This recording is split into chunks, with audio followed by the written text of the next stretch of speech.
We are going to occupy every space. And we have been gentlemen for far too long. We are now going to appropriate our place because we have a contribution to make. We want to be at the table because we are told the risk of not being at the table is that you could be in the menu.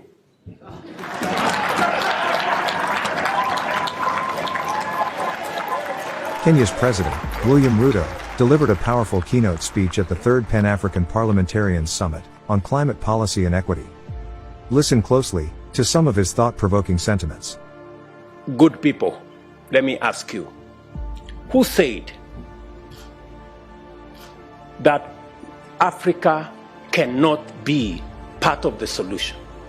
That when Africa is being discussed, it's only being discussed in the context of the problems. Africa has 30 to 40% of the world's minerals, including those on which the green energy transition depends. The availability of these significant deposits makes a compelling case for Africa to be a global hub for manufacturing. All we are saying is we are coming with our assets, come with investment and technology, we meet halfway and everybody wins.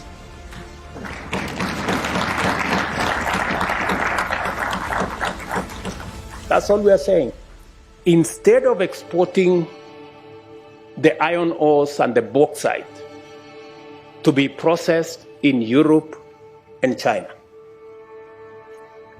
if the decision was reversed so that we still get the same steel, but this time round, it is processed in Africa. You don't have to transport the ores. Use the renewable energy in Africa instead of the fossil fuel and carbon energy in Europe. It is a simple decision. We will still get the steel for everybody, but let's change the paradigm. Instead of transporting iron ore and engaging in huge footprints of carbon, let us process the iron ores and the bauxite in Africa. And we are willing, once it is processed in Africa, we will sell the steel to our friends. We will do two things. We will have created jobs in our continent. We will have done green for everybody, green industrialization for everybody. We will have reduced emissions for everybody.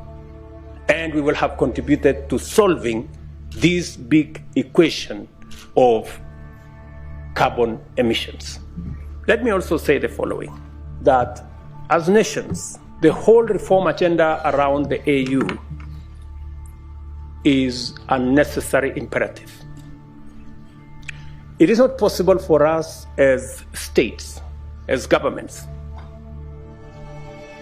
to hold all the power and expect the African Union to function.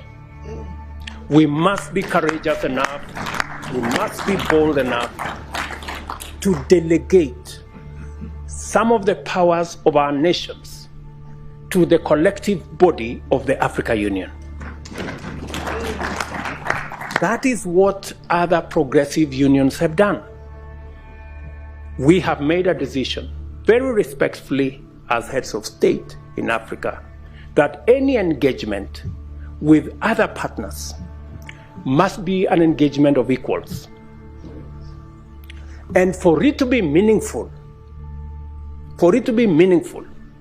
if we are going to meet the president of a country, we have organized ourselves that the Troika is going to represent Africa. The chair, the current chair, the past chair, the chair that is coming, and the heads of our regional economic commissions, about 6, 7 people.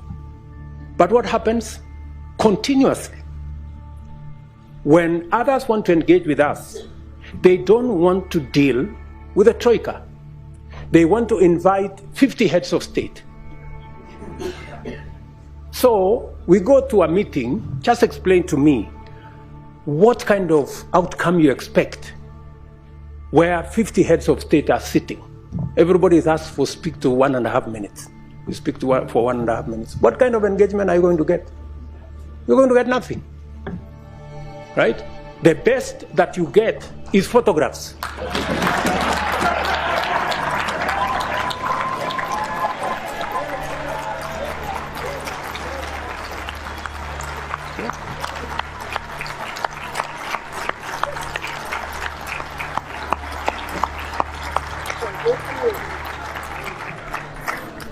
That's it.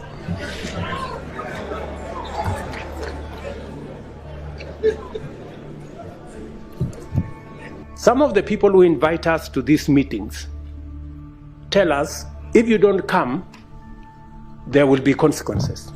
So,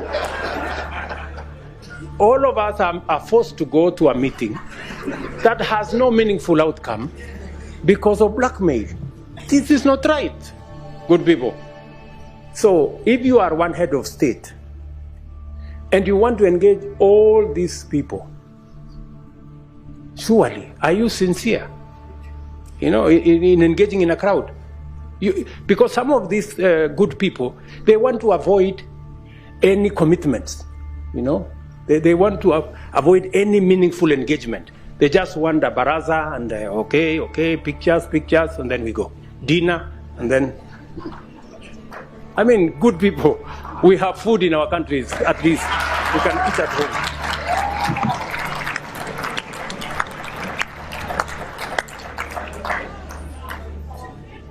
We want to be at the table because we are told the risk of not being at the table is that you could be in the menu.